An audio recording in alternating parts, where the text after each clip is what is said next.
বাদ দিয়ে বাংলাদেশে কোনো বিশ্বাসযোগ্য, গ্রহণযোগ্য নির্বাচন, নিরপেক্ষ নির্বাচন হতে এবং তারা নিজেরা আদৌ নির্বাচন দেবে এ ব্যাপারে আমরা যথেষ্ট সন্দিহান।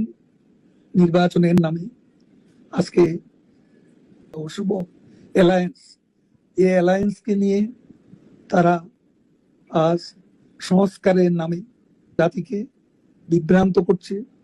আজকে বিচারের নামে ক্যাঙ্গারু কোর্ট বসিয়ে প্রহসন করছে। এই ধারা আমরা গুড়িয়ে দেব এবং এর বিরুদ্ধে আমাদের প্রতিরোধ চলবে।